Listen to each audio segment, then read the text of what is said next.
My name is Amelia, and this is the story of how one phone call shattered 15 years of marriage and revealed the power I had been hiding all along. It began on an ordinary morning. My assistant had just placed the quarterly reports on my desk when my phone rang. On the other end, a wedding planner's voice carried routine professionalism, yet her words cut through me like glass. She explained that my husband had called the day before. He had canceled my invitation to his brother's wedding, but insisted the $40,000 I had already paid should remain in place. For a moment, I could not breathe. The silence in my office was so heavy I could hear the ticking of the antique clock on the wall. My husband had erased me from a celebration I had entirely funded. Not only that he had done it so casually, as if my presence at his brother's wedding was disposable, but my money was essential. I steadied my voice using the calm tone that had carried me through countless negotiations. "Cancel the entire wedding," I told her. The planner gasped, thinking she had misheard. "But ma'am, you are not the bride." "No," I said firmly, "I am not. But I own the venue, I own the catering company, and I own the hotel chain where your guests are booked. So yes, I have the authority to cancel the wedding if I choose." Her breath caught on the other side. I could almost picture the papers slipping from her hand as the weight of my words sank in. She had assumed I was just another wife, another woman married into wealth. But I was the architect of Morrison Hospitality, a company I had built from nothing into a regional empire. My name might not appear on family invitations, but in the business world, it commanded respect. The betrayal hit me in waves. My husband, Scott, had not only plotted to exclude me, but had also demanded that my financial contribution remain untouched. He was perfectly willing to humiliate me while pocketing my generosity, and he did it without hesitation, as if he believed I would simply accept it. I leaned back in my leather chair, staring out across the Phoenix skyline. 32 floors below, cars moved in slow patterns, unaware that my world had just tilted. The reports on my desk glowed in the morning sun, evidence of revenues that exceeded those of many Fortune 500 companies. Yet, despite all of this, despite my power and influence, my husband had treated me as if I were invisible. The wedding planner's voice broke my thoughts. "Mrs. Morrison, are you still there? I just want to emphasize this situation feels very unusual. In all my years, I have never seen someone removed from a wedding while still being required to pay." Her honesty was a mirror I had avoided for years. Strangers could see the injustice, while my own husband had rationalized it as normal. I thanked her and ended the call. The silence of my office pressed against me, filled with memories of family dinners, where I had sat quietly, funding their comfort, while receiving little respect. 15 years of marriage replayed in fragments.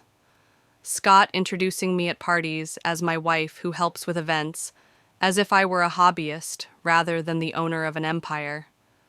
His relatives whispering about my little networking projects while enjoying the lifestyle my work had given them. And now, the final insult erased from the wedding I had made possible. The truth settled deep inside me. This was not just about a wedding. It was about a pattern of dismissal, a calculated betrayal, a belief that I would always pay, always smile, always stay quiet. But I had built Morrison Hospitality by refusing to stay quiet, and for the first time in years, I felt the fire of that refusal ignite again. This was no longer a marriage problem. It was a matter of respect, of identity, of power. And I was about to remind every single person, including my husband, exactly who I was.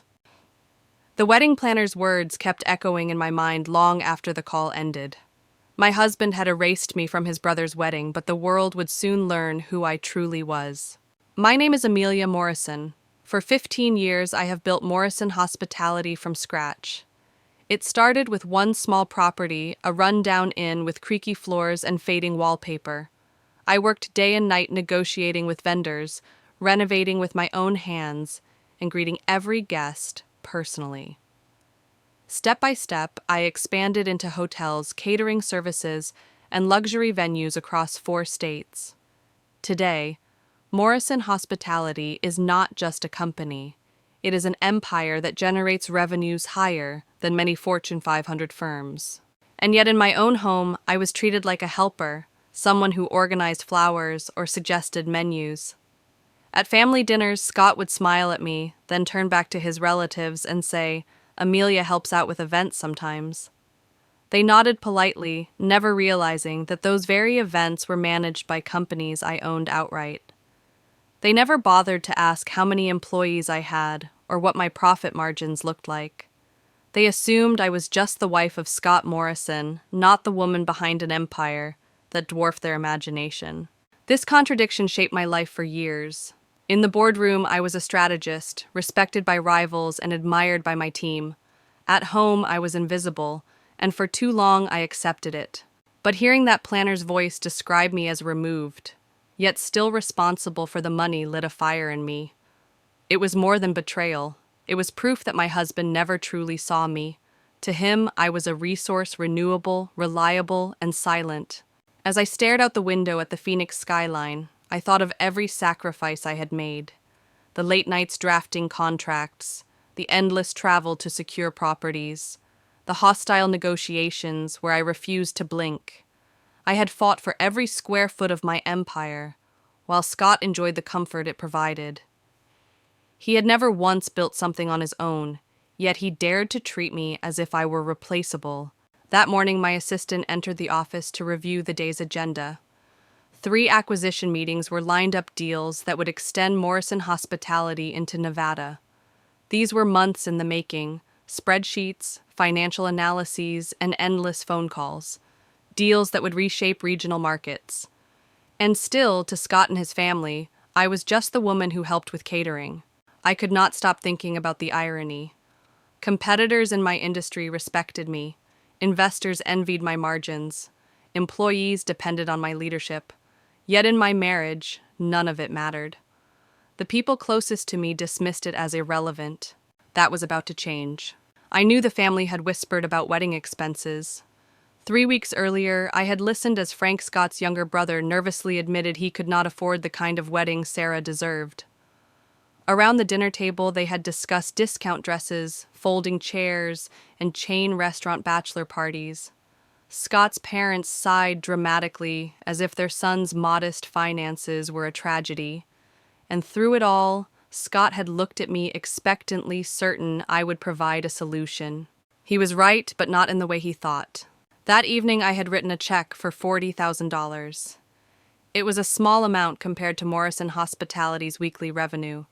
For me, it was the cost of one new lobby design or the furniture in our living room. But to Frank and Sarah, it meant everything. I had told Teresa, my sister-in-law, to keep it secret. I wanted no recognition. Gifts should never come with strings. But in keeping my name hidden, I created the perfect opening for betrayal. Scott seized it. He could erase me while keeping the money, and the family would applaud his generosity in handling the details. As I stood in my office, the weight of that irony pressed against me. For 15 years, I had whispered power while others shouted over me. I had downplayed my empire so they could feel comfortable, but quiet strength has limits.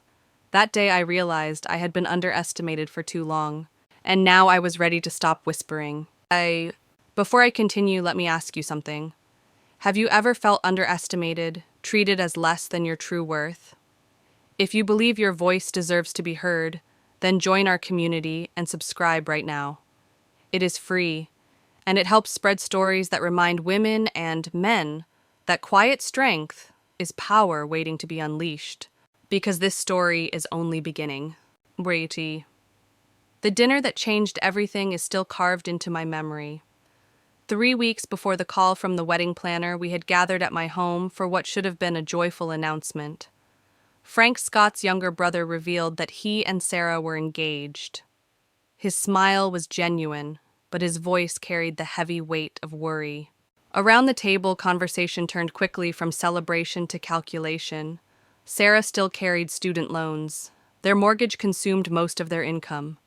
Frank admitted almost apologetically that after bills, they barely had $5,000 left to put toward a wedding. His parents sighed, his sisters exchanged looks, and Scott nodded solemnly as if the problem were insurmountable. They tossed around ideas with desperation. A bachelor party at a chain restaurant instead of a weekend trip. A dress from a discount outlet instead of a boutique gown. A community center with folding chairs instead of a real reception hall. Every word cut into Sarah's hope. Her eyes clouded with disappointment she tried to hide. Through it all, Scott kept glancing at me. Not once did he say it out loud, but his look said everything. Amelia, fix this. Amelia, use your contacts. Amelia, pay for it. I stayed silent. Not because I could not solve it, but because I wanted to hear every assumption they made about me. They thought I might contribute a small favor here or there, perhaps a free appetizer tray from a catering friend, or a discount at a local hotel. They had no idea I could erase their financial worries with a single check, a check that represented less than 2 days of Morrison Hospitality's revenue. When dinner ended, Teresa, my sister-in-law, pulled me aside in the kitchen. Tears streaked her cheeks as she whispered, "Do you know anyone who might donate services for family? Anything at all," her voice cracked with desperation. In that moment, I made a decision. I wrote a check for $40,000, sliding it across the counter, while Scott lounged in the living room, half watching television. Teresa gasped, clutching it like a lifeline. I told her quietly, "This must remain between us. Frank and Sarah should never feel indebted. Let this be their gift without strings." She hugged me as if I were an answered prayer. I believed I was doing the right thing. Anonymous generosity is the purest kind. But I could not know that this secrecy would become the weapon used against me. By hiding my name, I gave Scott the perfect chance to erase me while keeping the benefits. Looking back, I see how blind I was. I thought love and loyalty would protect me. Instead, my gift became my undoing. That night, I sat awake long after Scott had gone to bed. I replayed the scene at the table, the way his family leaned on me without ever acknowledging my power, the way they treated me as if my empire was a hobby, something secondary. I realized then that the family never saw me not truly. They saw only what I could provide, never who I was. And still I gave. Because sometimes we convince ourselves that love means sacrifice, that family means giving, even when you are not recognized. But giving without respect is not loyalty. It is self-betrayal. That was the seed of everything that followed. What about you? Have you ever given everything to people who only saw you as useful, not valuable? I would love to hear your thoughts. Share your experience in the comments below. Your story might be the one that reminds someone else they are not alone. Because when you give without recognition, you deserve to ask, is this love or is this dependency? The betrayal did not explode all at once. It crept in quietly disguised as family planning. At first, there were small signs, an email that never reached me, a message thread. I was not included in whispers at gatherings when I entered the room. I brushed them aside, convincing myself it was nothing. But the truth revealed itself with brutal clarity one morning when I answered that call from the wedding planner. Scott had orchestrated my removal. He had phoned every vendor tied to the wedding, telling them I would no longer be involved. He instructed them to erase my name from guest lists, seating charts, and all communication. And yet, he insisted the $40,000 I had already paid remained untouched. It was as if I had been reduced to a faceless sponsor, a wallet with no voice. I sat in my office, staring at the mahogany desk that had been my battlefield for years. Deals worth millions had been struck there, contracts signed, mergers sealed. And now that same desk held contracts for a wedding I had funded, but was not welcome to attend. The sting was sharper because of the lies Scott told. To the planners, he presented our exclusion as a mutual decision. He claimed I had agreed to step back for the sake of harmony. He even dared to say I was too emotionally unstable to handle the stress of a family wedding.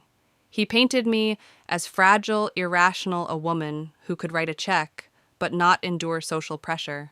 Those words sliced deeper than any argument we had ever had. They were not just dismissals, they were character assassinations. After 15 years of partnership, Scott chose to portray me as weak to justify his theft. When I confronted him that evening, he brushed it off with a wave of his hand. "You are overreacting. This is about Frank and Sarah, not about you. Why make drama out of a family event?" His tone was dripping with condescension, the same tone he used when describing my empire as your little projects. But this time the condescension cracked something inside me. I realized he had never once seen me as an equal. In his eyes, I was useful, not valuable. My businesses gave him status, my money gave him security, but my presence, my voice, my identity, those were expendable. That night I barely slept. I walked the halls of our house, each room filled with memories I could no longer trust. The leather sofa bought after a record quarter, the crystal set I purchased to celebrate our 10th venue. All of it was paid for with my labor, yet none of it anchored me. I felt like a stranger in my own home. The next morning I stared at my reflection.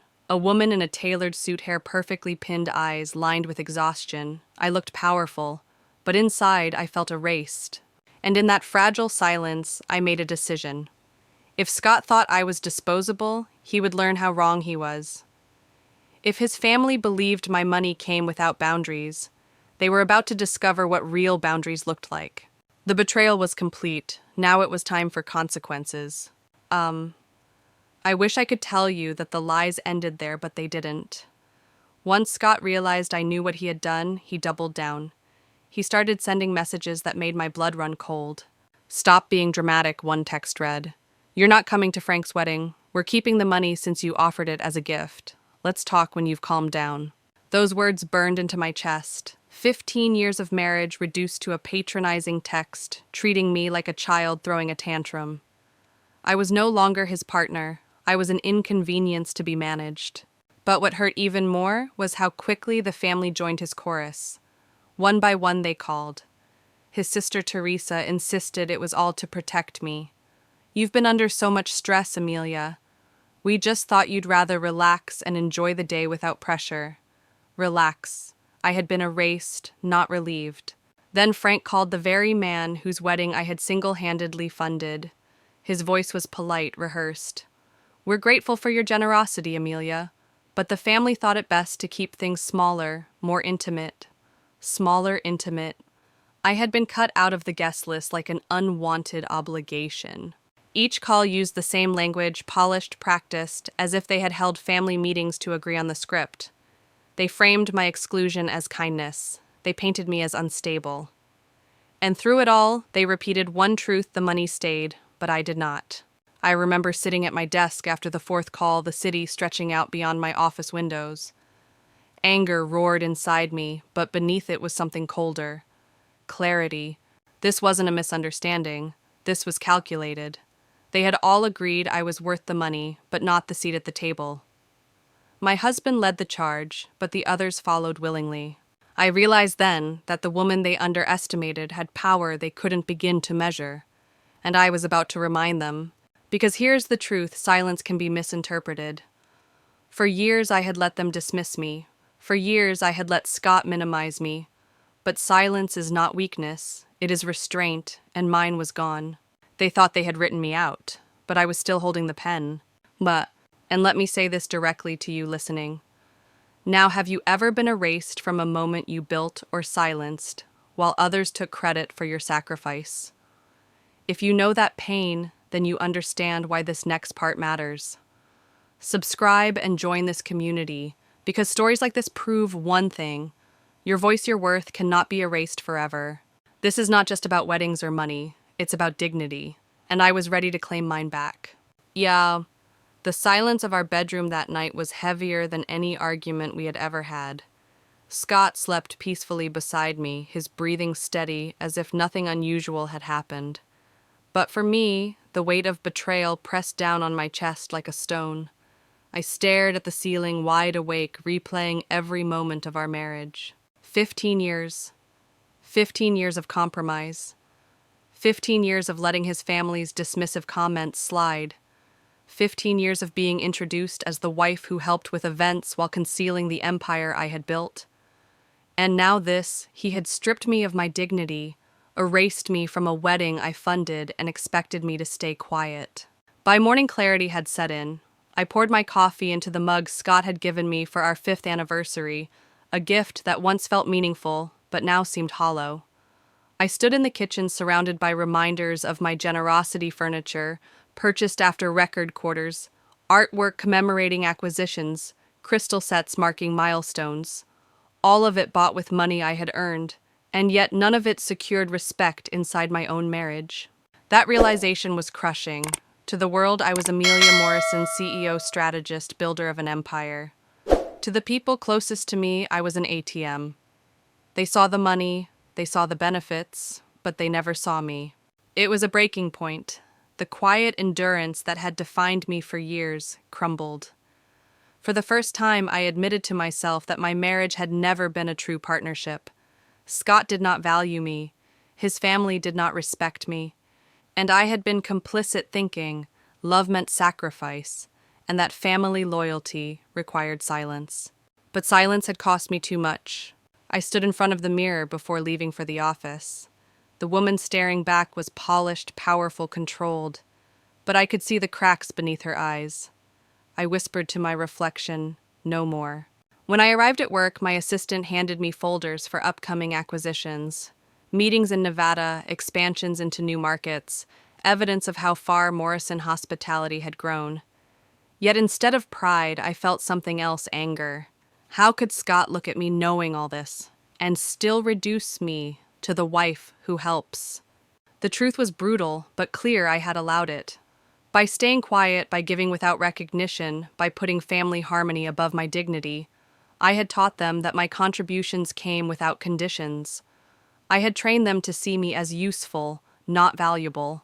That would end now. As I sat behind my desk, I felt an unfamiliar energy rise within me. It was cold, sharp, and focused.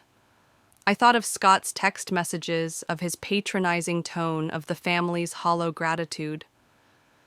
And I understood something vital. Betrayal has a way of clarifying who you are. It strips away illusions, leaving only truth. The truth was this: I was done being erased. I no longer saw a wife desperate for her husband's approval. I saw a woman with the power to dismantle everything they had taken for granted. My empire was not just numbers on a page. It was leverage. It was consequence. And soon, Scott and his family would learn what it meant to underestimate me. The turning point came with a revelation so sharp, it felt like the world tilted beneath me.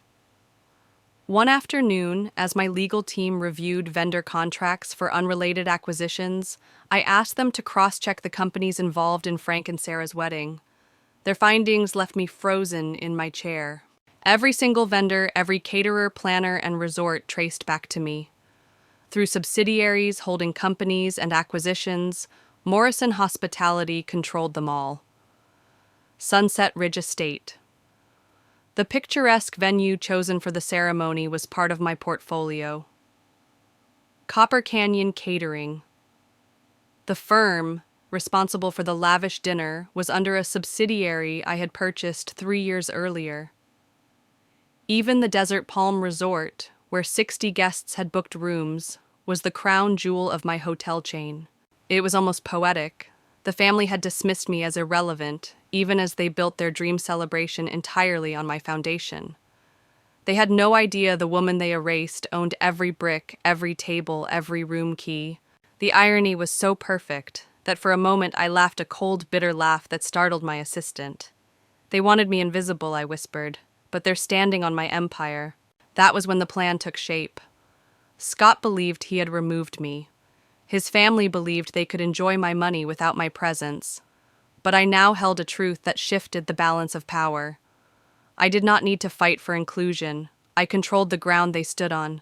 I gathered my legal team and laid out instructions. They hesitated at first, unsure whether I meant what I said, but I was clear. Terminate every contract, cancel every reservation, notify every vendor, effective immediately. There was silence in the room. Then my lead attorney nodded, understanding the gravity of my words. Within hours, calls and emails went out. Vendors who had once treated Scott's instructions as gospel now realized they had been listening to a man with no authority. Their true loyalty was to me, the owner. The dominoes began to fall. Sunset Ridge Estate was suddenly unavailable. Copper Canyon. Catering withdrew entirely. The resort canceled every booking tied to the wedding. The perfect celebration collapsed like a house of cards. I did not make these moves in anger alone. I made them because betrayal demands consequence.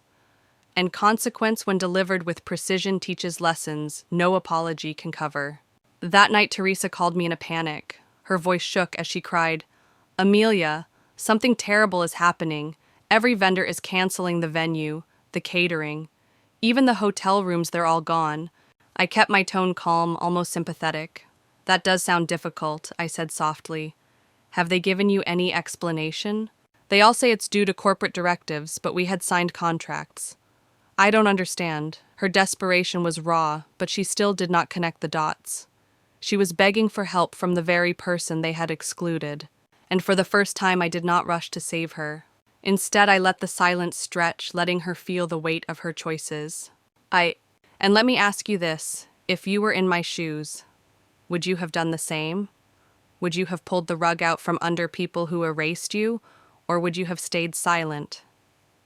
Drop your thoughts in the comments below, because this is where the story truly begins to test the limits of loyalty and consequence.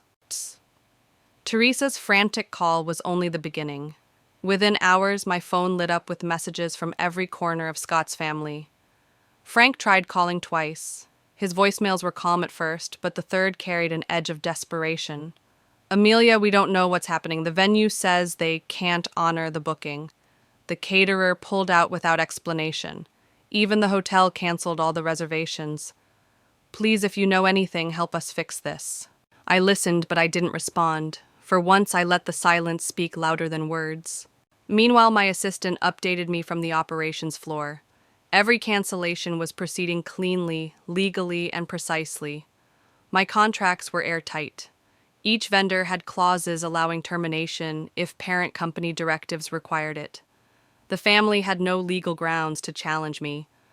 What they had underestimated was how carefully I had built my empire to protect itself, and now to protect me.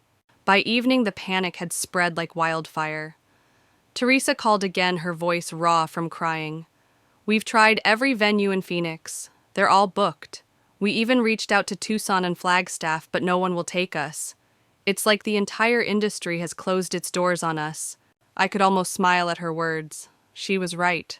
The industry had closed its doors, but because I was the one holding the keys. That night, Scott stormed into our kitchen, his face red with frustration. He slammed his briefcase down so hard the sound echoed against the tile. "I hope you're satisfied," he snapped. "Teresa has been crying all day. Frank is furious. Vendors are asking inappropriate questions. You've created chaos where there should have been celebration." I looked up from my cup of tea and met his glare. "No, Scott. You created chaos when you erased me. I'm only letting the consequences unfold." His jaw tightened, eyes blazing with indignation. "Consequences. This is family. You think you can destroy Frank's wedding because your feelings got hurt. That's emotional instability, Amelia. That's exactly what we were trying to prevent." The words hit me like a slap. Emotional instability. That was his narrative. Not betrayal, not theft, not calculated exclusion. In his story, I was the irrational wife ruining a family event. But I didn't shout. I didn't even raise my voice. Instead, I let the silence hang between us until he shifted uncomfortably. "Scott, I said at last you stole $40,000 from me and erased me from an event I funded entirely. If you can explain how that represents family love, I'm listening." He said nothing. His silence was louder than any confession. That was when I knew I had won the first battle. The wedding had collapsed. The family was scrambling, and Scott's voice, so loud, so confident for 15 years, had finally faltered. But I wasn't finished. The collapse was only step one. The reckoning was still to come. The next 48 hours felt like watching dominoes fall in slow motion. One by one, the pieces of Frank and Sarah's dream wedding toppled.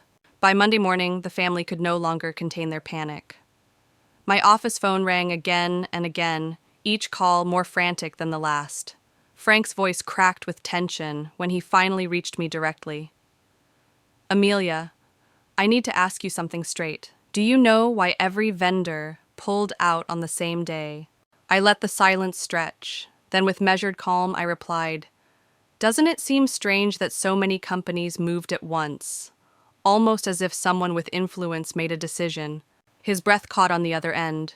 He was an architect, a man who valued structure and logic. He understood what I was suggesting. For the first time, Frank realized this wasn't coincidence. It was consequence. Later that evening, Scott tried his usual tactics. He called barking commands like a general. "You need to fix this, Amelia. Whatever game you're playing, it ends now." Frank is in panic mode. Teresa hasn't stopped crying. "Stop acting like a child and fix what you broke." I stared at the phone in disbelief. Even now, he couldn't see it. He still believed I was powerless, that I was lashing out emotionally, that I could be guilted into compliance. But the truth was, I had never felt clearer. I wasn't breaking anything. I was simply refusing to protect them from the collapse they created. I answered coolly, "I'm not playing games. I'm allowing natural consequences." Choices have outcomes, Scott. You excluded me, you lied to vendors, and you kept my money. Now you live with what you chose. His anger was volcanic. "You're destroying Frank's wedding out of spite." This is exactly the kind of instability we were trying to avoid. But for the first time, his words didn't sting. They revealed him. He needed me quiet. He needed me compliant. Without my silence, his story fell apart. By Tuesday, the whispers had spread through the entire hospitality industry. Vendors who once treated me like another client now recognized me as the ultimate authority. Competitors who had underestimated me for years suddenly spoke my name with respect and fear. I realized then that this was about more than a wedding. It was about shifting power. For 15 years, I had been the silent pillar building, supporting and enduring. But silence had cost me my dignity. Now I was reclaiming it. The reckoning wasn't just coming for Scott. It was coming for every member of his family who sat at that table and decided I was worth my money, but not my presence. And I had no intention of stopping here. Before I tell you what happened in the confrontation that followed the moment I gathered Scott, Frank, Sarah, and the rest of the family into one room, let me ask you this. Have you ever wanted to see people who underestimated you face the truth all at once? Stay with me, because what happened next was unlike anything they ever expected. The summons went out on a Friday afternoon. My assistant sent formal invitations for a family meeting at Morrison Hospitality headquarters scheduled for Monday morning. It wasn't a request. It was a directive, polished, professional, and impossible to ignore. Scott, Frank, Sarah, Teresa, and both sets of parents were all listed. By the time Monday arrived, the 32nd floor conference room was prepared like a stage. Floor-to-ceiling windows framed the Phoenix skyline, while the walls displayed acquisition certificates, industry awards, and original art worth more than some of my in-laws' homes. The conference table, crafted from a single slab of Arizona mesquite, gleamed under the morning light. This wasn't just a meeting space. It was a statement of power.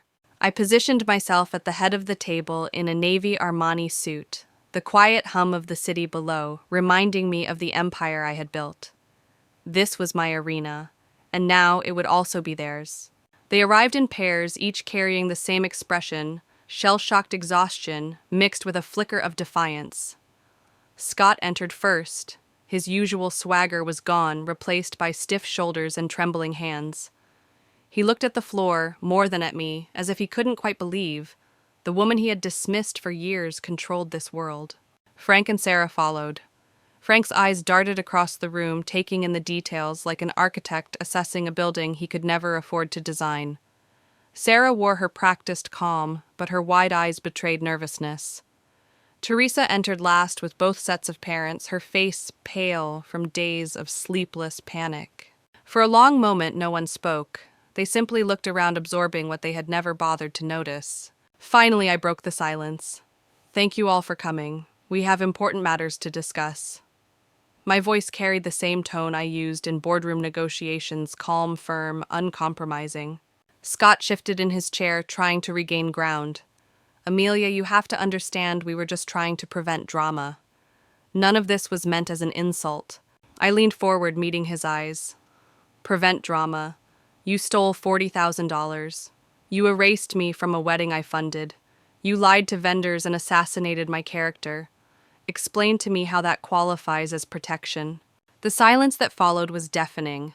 Then something unexpected happened. Frank stood. His voice was steady, though his hands trembled. Amelia, I want to apologize, not just for myself, but for all of us. What we did was wrong, completely inexcusable. We should have defended you, and we didn't. His words cracked through the tension, like sunlight piercing storm clouds. He was the first to admit the truth, the first to acknowledge the depth of the betrayal. For a moment, I saw the brother-in-law I had once respected. Scott, however, was unmoved. This is all overblown, he insisted. We can fix it if everyone stops reacting emotionally. His tone was desperate, his narrative unraveling. But the room had shifted. They could all feel it. For the first time, they weren't looking at Scott for answers. They were looking at me. And that was when I knew the reckoning had begun. If you were sitting at that table, would you have spoken up like Frank, or stayed silent like the rest? I want to know what you think. Share your answer in the comments, because sometimes silence makes you complicit, and sometimes speaking up changes everything. The air in that conference room was thick with tension. Every eye was on me, waiting to see what I would do next. For 15 years, I had played the role of the quiet wife, the one who smiled, wrote checks, and stayed in the background. But that woman no longer existed. I rose slowly from my chair, letting the silence stretch until even Scott looked uneasy. Then I spoke. You wanted to erase me, but you forgot one thing. You built this wedding on my foundation. You thought my money was yours for the taking. Now you will learn what it costs to betray me. I pulled a folder from my bag and slid it across the table. Inside were 3 documents, a formal invoice, drafted apologies, and a statement of conditions. My voice was steady as I explained each one. Condition 1, $75,000 payable in advance. Double the original cost because betrayal has a price. Their faces blanched. Frank shifted uncomfortably, Sarah's lips parted in shock, and Teresa gasped audibly. Condition 2, written apologies from Scott, Teresa, and both sets of parents. Signed, dated, and delivered to me within 48 hours. Margaret Scott's mother looked outraged. This is humiliating, she snapped. I leaned forward, my voice cutting through her protest. Humiliation. What you did to me was worse. This is accountability. Finally, I laid out the last condition. Condition 3, at the wedding reception, there will be public recognition of what nearly destroyed this celebration. You will acknowledge the betrayal and the truth. Everyone will know what really happened. The silence that followed was almost physical, pressing against the walls of the room. Scott's face reddened. This is extortion, he hissed. I met his eyes without blinking. No, Scott, this is consequence. You tried to make me invisible and you failed. Now you either accept these terms or you explain to 60 guests why there will be no wedding at all. Frank looked at me, then really looked at me, and I saw it in his eyes, understanding. He realized the entire event hung on my decision, that his happiness depended on whether his family accepted responsibility. He lowered his head, shame softening his voice. We'll do it. Sarah glanced at him, startled. Frank, but he cut her off. No, she's right. We owe her more than money. We owe her respect. That moment marked the shift. For years I had been underestimated, overlooked, and dismissed. Now, for the first time, they saw me as I truly was, the woman who built an empire, the woman who held every card, the woman they could not silence. I stood gathering the papers back into the folder. You have 48 hours, I said simply. Decide whether you want a wedding or a scandal. With that, I left the room. The echo of my heels against the marble floor followed me down the hallway, each step a reminder that I was no longer the invisible wife. I was the one setting the terms. And they had no choice but to comply. What? The 48 hours passed with excruciating slowness for them, but with sharp anticipation for me. I knew they would cave. The question wasn't if they had no alternatives, but how they would respond when the weight of their choices finally broke them. On Wednesday evening, precisely at the close of business hours, my assistant delivered a thick envelope to my desk. Inside was a cashier's check for $75,000 and a stack of letters. Frank's handwriting was the first I saw. His words were steady, heartfelt. He admitted his silence had been cowardice, that he had betrayed me by allowing others to erase me. Reading his apology, I sensed genuine remorse. Sarah's letter followed. Her tone was softer still, cautious, but she too acknowledged the wrong done. She admitted she had accepted generosity without honoring the woman behind it. Then came Teresa's letter. Her words were dripping with regret, though the language felt rehearsed, almost as if she wanted to minimize the damage. Finally, Scott's letter. His apology was stiff, grudging. He wrote of poor judgment and misunderstandings rather than betrayal. Even on paper, he refused to accept the truth. Still, I had what I demanded: money letters and leverage. The wedding would proceed, but this time under my terms. When the day arrived, Canyon View Lodge stood ready. It was one of my smaller properties nestled against the desert foothills with panoramic views of the mountains. The guest list had been cut from 60 to 40, stripped of distant acquaintances and opportunists. What remained was a gathering of people who mattered, or who now understood they must respect me.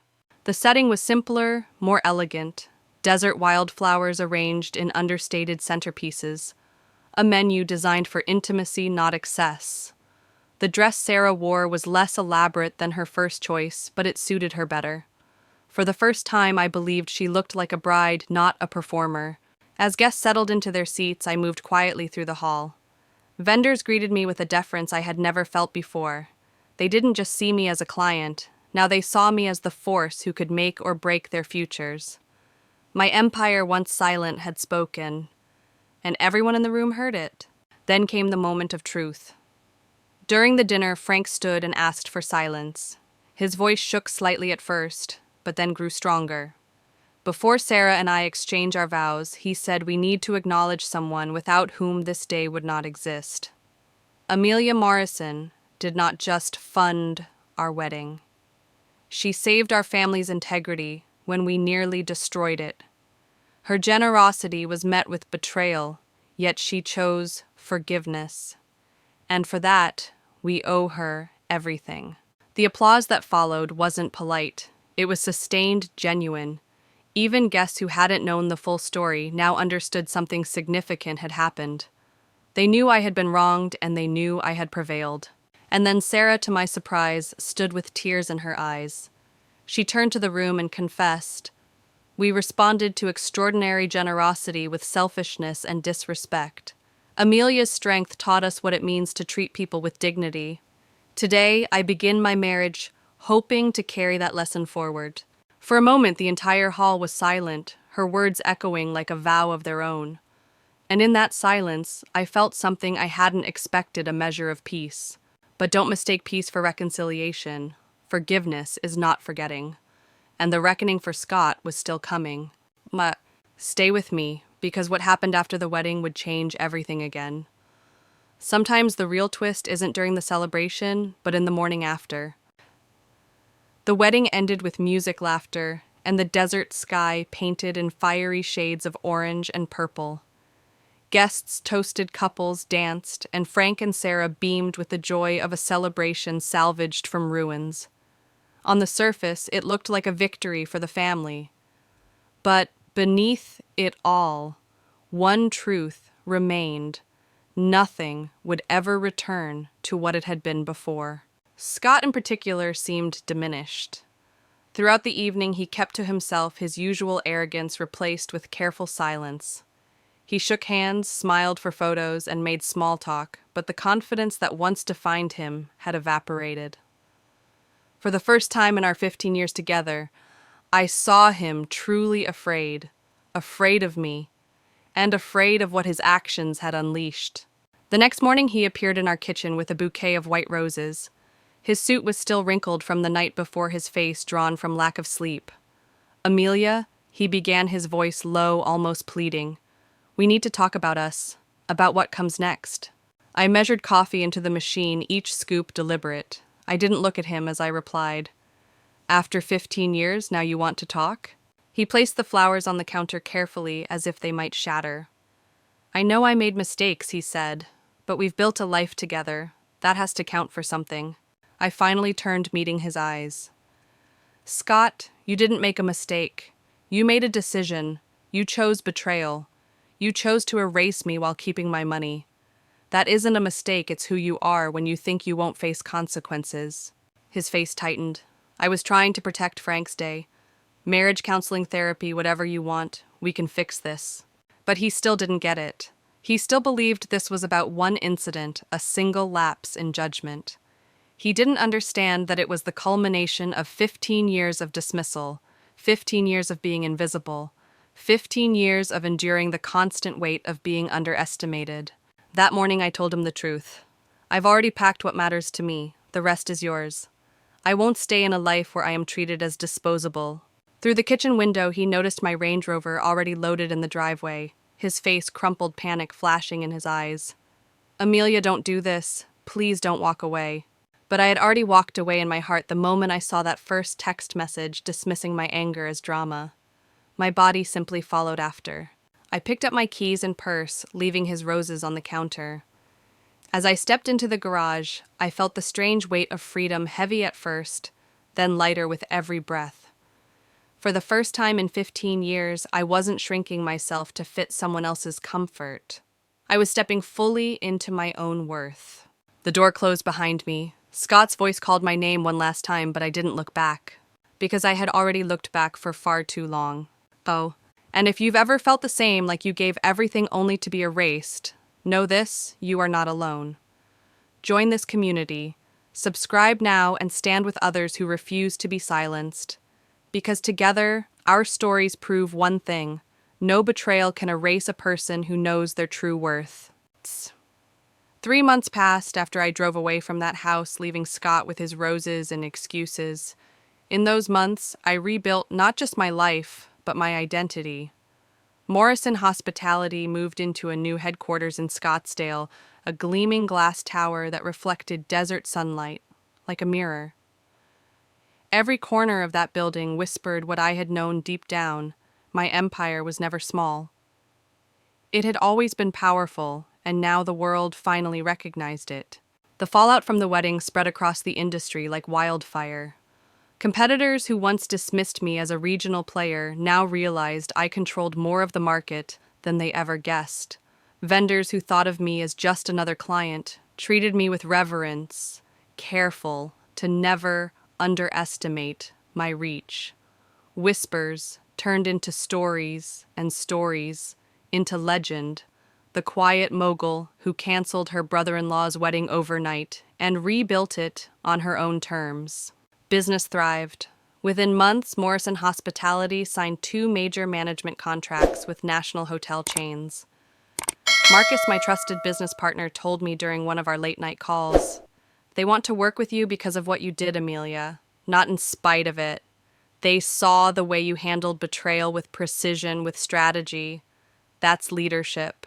And he was right. What nearly destroyed me had instead carved me into someone unshakable. Frank reached out too. His letters evolved from apologies into genuine friendship. One day I received an email: "Sarah and I have decided to fund an annual scholarship for hospitality students. We learned from you that success comes with responsibility. This is our way of honoring that lesson." His words felt honest, rooted in growth. I couldn't help but smile. Not all relationships were lost. Some were reborn through accountability. Scott, however, took a different path. My divorce attorney forwarded settlement offers that grew increasingly desperate. At first, he wanted counseling. Then he offered to accept a minimal financial payout just to preserve some tie to the life my success had provided. Each new proposal revealed what he truly missed: not me, not our marriage, but the comfort of my empire. For the first time, I wasn't afraid of solitude. My Scottsdale home was quiet, but it was mine. No one dismissed my worth there. No one minimized my voice. In that silence, I found peace. I discovered how much of my life had been spent pouring into others who only saw me as a resource. Now, my energy returned to me, fueling new dreams I had never allowed myself to imagine. The irony was clear. They thought erasing me would silence me. Instead, it amplified me. My absence from their family circle became the loudest statement of all that I would no longer tolerate being invisible. As the desert sun set outside my office window one evening, I realized the truth: Scott's betrayal was not the end of my story. It was the catalyst. The fire that revealed what I had always been: powerful, resilient, and free. And the reckoning wasn't just about what they lost.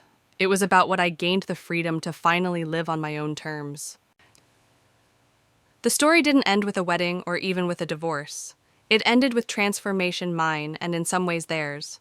Months after leaving Scott, I stood in my new office in Scottsdale overlooking the desert horizon. The glass walls caught the colors of sunset, painting the space in amber and gold. It felt symbolic, as if my life had been remade in light after years of being hidden in shadow. Morrison Hospitality wasn't just surviving, it was thriving. Every contract, every expansion carried my name and my authority. People who once overlooked me now treated me as the force I had always been. Frank and Sarah's lives changed too. Their wedding, rebuilt under my terms, became family folklore. Guests whispered about the night truth was laid bare when a woman long underestimated revealed the empire she had built. For Frank, it was more than gossip, it was growth. His letters proved he had taken the lesson to heart. He chose accountability. He chose to honor what I had taught, not with words alone, but with action. Their scholarship fund became a living legacy inspired by the reckoning that nearly shattered them. Scott, though, remained trapped in his own cycle. Settlement offers piled up, each one more desperate than the last. He wanted counseling, then compromise, then crumbs of connection to the life he no longer had. But it was too late. His betrayal had revealed who he truly was. Not a partner, not a protector. A man who thrived on my silence and crumbled when I finally used my voice. And me, I learned that silence can be misinterpreted. People confuse patience with weakness, generosity with obligation. For 15 years, I allowed that mistake, but no more. I had reclaimed my power not through revenge alone, but through truth. I no longer needed their validation. My worth was not up for debate. When I look back, I see the moment clearly: the phone call from the wedding planner, the text message dismissing me as dramatic, the panicked voices when everything collapsed. Each moment was a brick, and together they built the bridge that carried me out of a life where I was invisible. Now I live differently. My home is quiet but filled with peace. My business is louder than ever, respected across the industry. And my heart, though scarred, is stronger. I am no longer the wife erased from her husband's family. I am the woman who wrote herself back into the story and claimed every line. And if there is one truth I want you to take from this, it is this: never let anyone reduce you to silence. Never let your generosity be weaponized against you. Power doesn't always need to shout, but when it does, it changes everything. So, if you want to hear more stories of underestimated women reclaiming their strength, don't stop here. Watch the next video, because every story has a turning point, and yours might be one decision away. When I look back now, I see that the wedding was never just about flowers, vows, or guest lists. It was about something far deeper, about how easily people can take advantage of silence and how dangerous it is to let others define your worth. For 15 years, I believed that patience and generosity would be enough to earn respect. I believed that giving without asking would eventually be recognized. But I was wrong. Respect is not granted freely. It is demanded through boundaries, through truth, and through the courage to walk away when those boundaries are crossed. Scott's betrayal cut me deeply, but it also freed me. It forced me to shed the illusions I had carried for too long. It taught me that power isn't found in being included at someone else's table. Power is building your own table and making sure no one has the right to remove your seat. Today my life is quieter, simpler, and infinitely stronger. I wake each morning knowing that every choice I make reflects my own values, not someone else's narrative. My business continues to grow, but more importantly, my sense of self grows with it. I no longer need to prove my worth to people who refuse to see it. And if you are listening now, if you have ever felt overlooked, dismissed, or erased, let my story be a reminder. You are not invisible. Your silence does not mean weakness. You hold the power to decide where you belong, and when the time comes, you can walk away from what diminishes you. Because sometimes the greatest victory isn't in revenge. It's in reclaiming yourself and finally living free.